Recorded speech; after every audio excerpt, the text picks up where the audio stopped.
Good afternoon.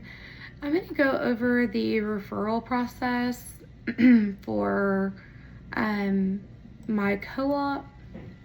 So I am currently in the Nacogdoches co-op, and I'm going to go over some of the referral procedures. So for a dyslexia screener and referral, kindergarten is completed in April using Texas KEA.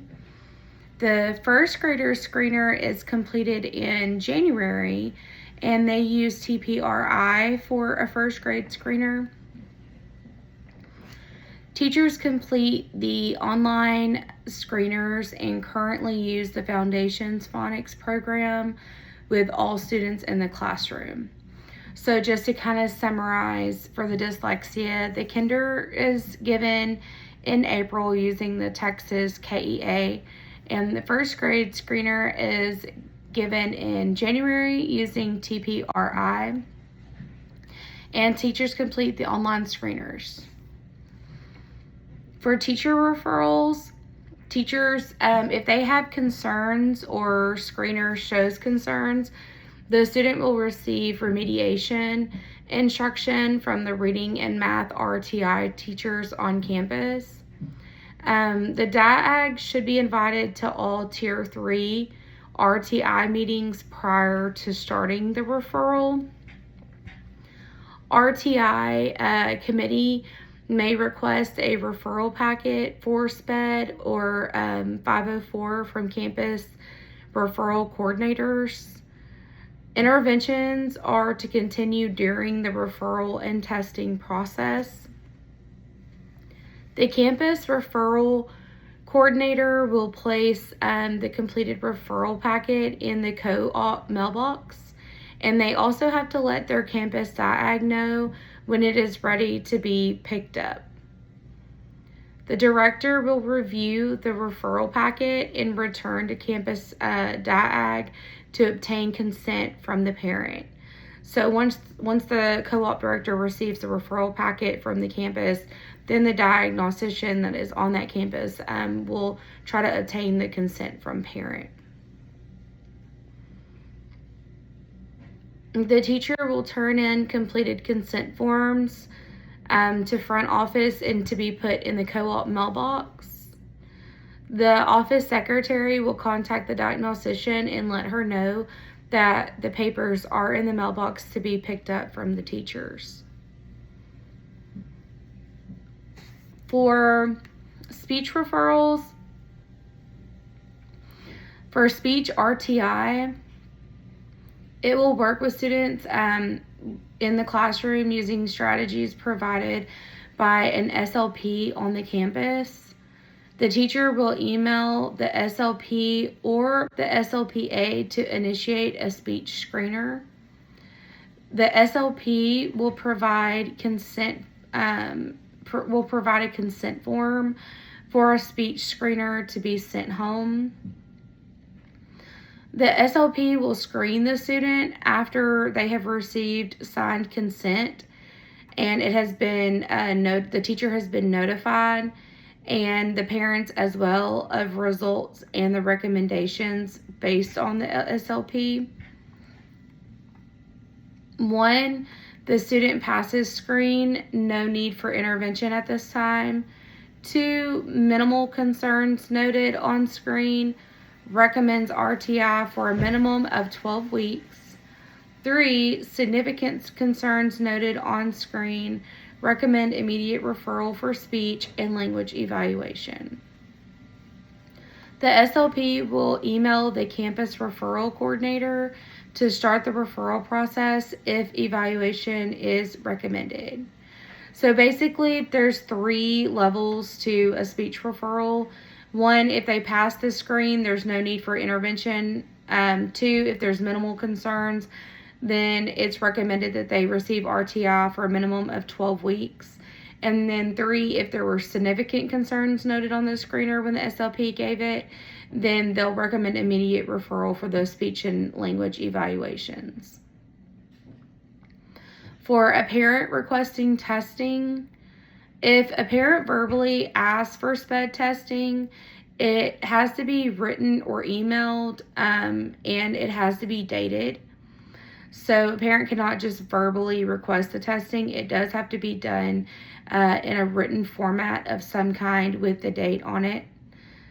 The teacher will send the written request to their campus referral coordinator to start the referral process immediately.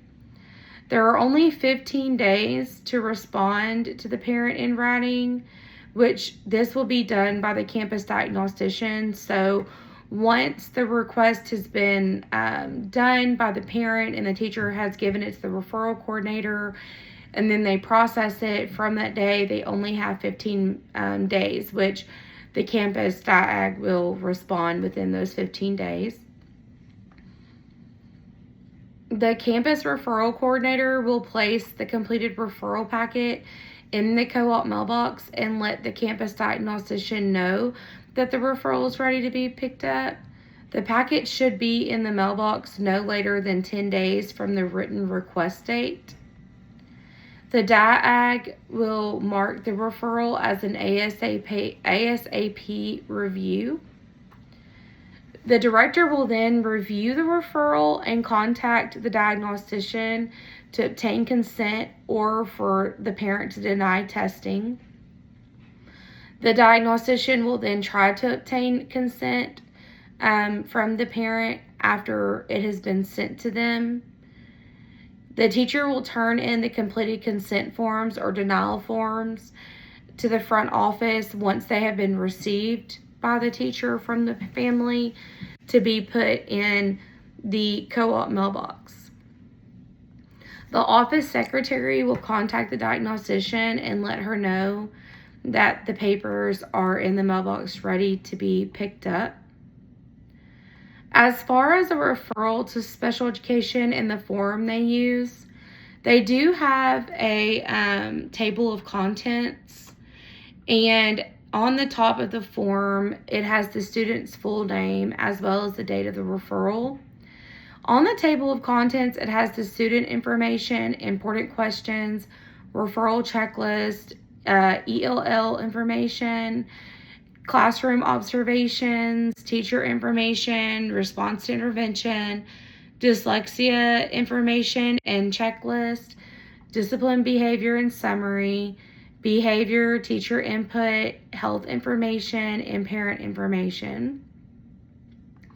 So on the purpose, it states that the purpose of the referral is to determine whether the student has a disability that significantly impacts academic, communication, behavioral, or functional performance, and to assess whether specially designed instruction and related services are needed for the student to make appropriate progress.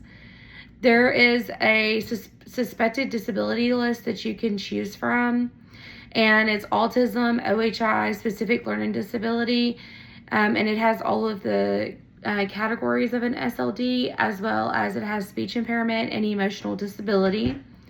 It does have an area for a school referral or parent referral date, and if the student is a speech only, then they just have to refer to the speech pathologist to conduct a read and request additional testing if needed.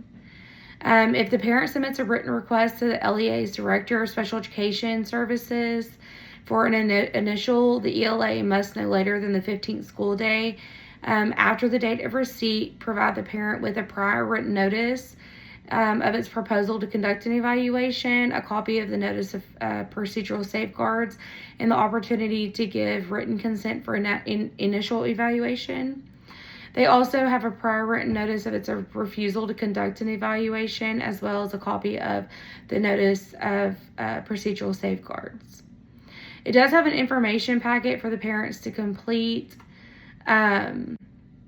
And for the parents, for the teachers and administrators, they do have to provide recent information on the student, such as STAR-REN, MAPS data, TPRI, classroom assessment data, research-based interventions that they've used, the length of time they were used, the outcome of the interventions in place, information from RTI meetings.